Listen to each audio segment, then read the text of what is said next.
Cheltenham Festival fever time, so we've come to Gordon Elliott's yard in County Meath to get the lowdown on all his Cheltenham stars. Gordon, he'll have plenty of chances this year, including this fella, Don Cossack.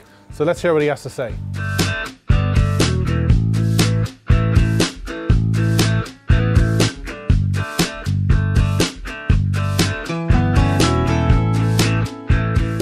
We're very much kicking on to Cheltenham. It's all Cheltenham for the next few days, Gordon Elliott. Gordon, before we look forward, looking back, you've had 3 winners in the last 3 or 4 years, and it's obviously all about having winners at Cheltenham for most people. Yeah, listen, it's obviously the Olympics of racing. Everyone wants to have a winner there, but it's not straightforward. Every horse is trying, and it's very competitive, but we're looking forward to it.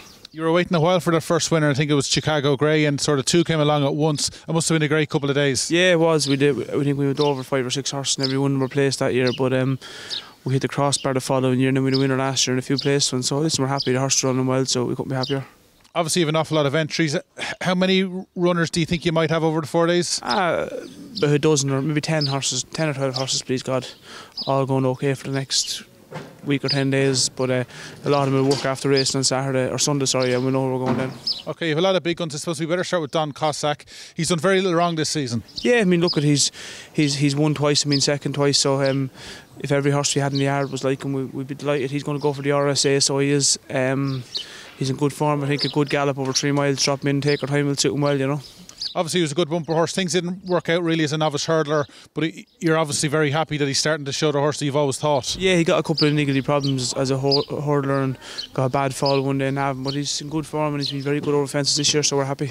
Okay, the RSA traditionally it's tough, and it looks even tougher this year, but you're going there all guns blazing. Yeah, I mean, looking at the entries at this stage, it looks very competitive, but them risks do have a bit of a habit of cutting up a bit nearer to the time, so we're looking forward, and we can keep him in one piece for the next couple of weeks. We'll be very happy. He hasn't gone to Cheltenham before. Is that a worry, or is it a case you just see what happens? Look, please God, he's a big laid back horse and nothing seems to faze him, so obviously you'd be happier if he had, but he's in good form, we're happy. And for all trainers, it's great to have runners at Cheltenham, but in the grade ones it's especially important. Yeah, I mean, look, to be honest, to get a winner in any race in Cheltenham is special, but if you could win a grade 1 it'd be different. Now, you're sort of traditionally known for getting a handicap win. Bayan's in the Coral Cup, very hard to fault. He's won 3 of his last 4 over hurdles. He's a progressive sort. Yeah, listen, we've kept him since last October, November time when he was second in Cheltenham, especially for the Coral Cup, and he'd won runs since that. He was 3rd November handicap, not bet that far. He's got the form and he's got a nice weight. I'd love to see Don Gwib running to leave him in there with 10 stone 10. But we're looking forward to him, yeah. I was just going to ask you that because the weights obviously were released earlier in the week. Yeah. You're probably one of the few Irish lads that aren't too bothered about what he's got. No, I'm delighted now, but as I said, I'll be very happy if Don Gwib stays in it. Okay, as you said, we haven't seen him for a while. How's he been? He's good, yeah. He won the girls out of the yard, won a charity race on him last Saturday in Fairy House, so just a nice little bit of work for him, so it was to live spot on. So he'll do a racecourse gallop on Sunday, and all being well, he won't be far away, and Davy Conlon rides him.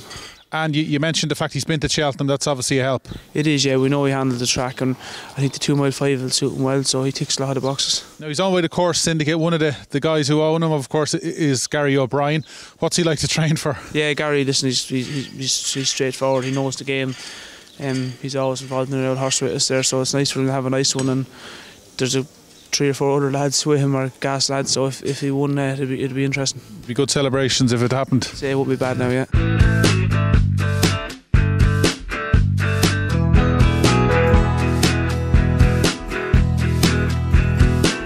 I suppose we better mention Mala Beach. He's obviously World Hurdle hope. Mala go for the World Hurdle. Once the ground stays on the softer side, if it dried up and got on the better side of good, he wouldn't run. But he's going to travel over, and listen, a day's rain there, anything can happen. But if the ground is on the easy side, he definitely runs. He sort of crept into being a World Hurdle contender, sort of from nowhere. That run at Christmas and then at Goran. Yeah, he had a good run at Christmas, and then he was good in Goran. I think 3 miles. He's an out-and-out galloper, really. He's a big staying chaser in the making for next year. So we said at the start of the year we were going to mind him. He's on with Chris Jones, who's a gentleman to train for. So we're minding him, you know, for next year, really. And you need a rapid improver, which what he is, to maybe bag a grade 1, and he seems to be improving all the time. To be fair, if you go through every horse in the World Hurdle, there's niggly bits and pieces about every one of them, you know. I suppose Annie Power is the one that everyone has a respect for. You have to be afraid of her, but it's a race you could sneak into the first 3 or 4 very easy, I think, this year, yeah. You might be double-handed because we're hearing talk that Mount Bulban might be supplemented or he might run. What's the latest? Yeah, he's going to school on Tuesday, so he is, and if he schools well next Tuesday, we'll probably supplement him. He's a very good horse, but his jumping just keeps letting him down. That is the thing with him. He seems to travel so well, and then a couple of mistakes and it's game over. No, that run in the King George is very good, but you can't make mistakes in them Grade 1 races and try and win. You couldn't do it in a point-to-point mistakes. He makes him win, but touch wood, he seems to be in good form, so we're going to school him Tuesday and all been okay. We'll supplement him for the over hurdle. He hasn't obviously raced over hurdles for a while, so Tuesday's going to be very important. It is, yeah, but I think he'll be okay. We schooled him a few times at home this week and he's been good. Danny will ride him on Tuesday and we'll know more then. And if he didn't run in the World Hurdle, if the schooling session didn't work out, would you stick with fences, or what do you know? We'd probably, to be honest, if something happens this week that he didn't school well enough for whatever reason we didn't go, I'd say we keep him over hurdles, so maybe one or over hurdles, and I let him have a rattle in at the Gold Cup and punch down. And again, he's very exciting, potentially, as you said, in a World Hurdle where there's question marks, because if he brings his A game and if there's no flaws in his jumping, who knows? Yeah, but he'd have to be at his A game. Like, you know, you can't make mistakes in them races, so it would be a massive worry, to be honest. Right, obviously you've plenty of entries in the handicaps. Cause of Causes, will he run? Yeah, he runs. I'm not sure what race he's going to run yet. I'd have to speak to the owners, but he's in all the from 2.5 miles to 3 miles, all the handicap chases. So listen, he'd be interested wherever he goes for.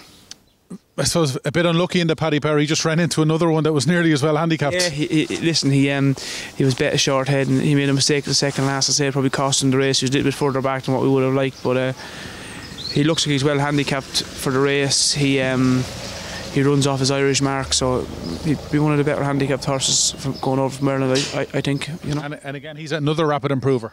Yeah, listen, he bet a short head in the Galway Hurdle and a short head in the Paddy Power. Like, you know, it could be the difference of 300,000 in prize money for them 2 short heads, but he's a good horse.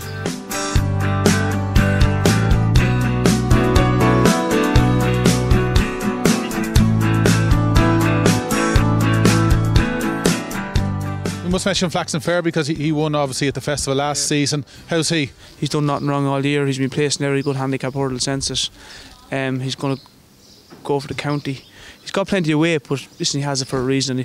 He'll go there a live chance of finishing the first 4 or 5 again, but off that weight it will be competitive. And course former in Cheltenham, we've already mentioned it's crucial. Yeah, and he was in the 4th in the Greatwood as well, so he was. So we know he handles the place, so it's a massive help.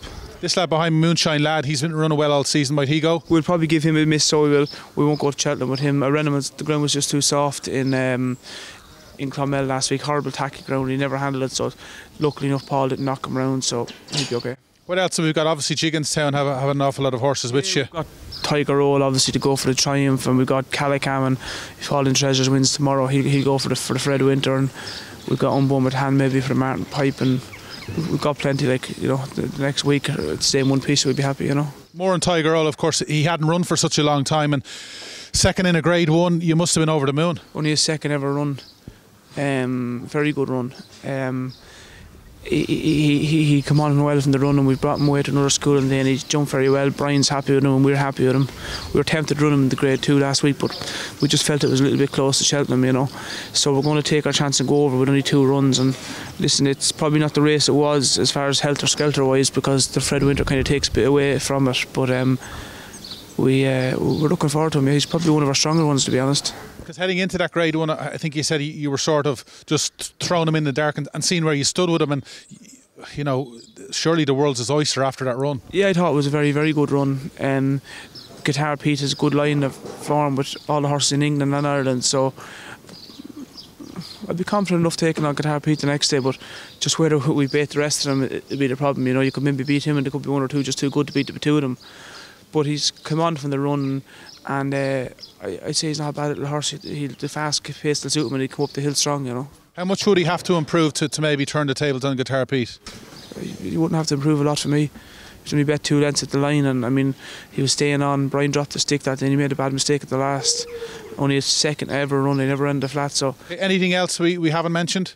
We've got Asmore by Premier going for the Fred Winter. He ran well in Gorn behind Willie's nice juvenile. He could be okay. Of all the big guns we've mentioned, going there, should they all turn up, what would be the one that you'd be disappointed if it didn't win? Cheltenham's one of them places, it's very hard to win. But look, I suppose Tiger Roll and your Don Cossacks and Bayans and Causes, they've all good solid each way chances, and if we can be turning left and we come into the parade ring instead of right, we'll be very happy. Get into the first four, that's the most important thing,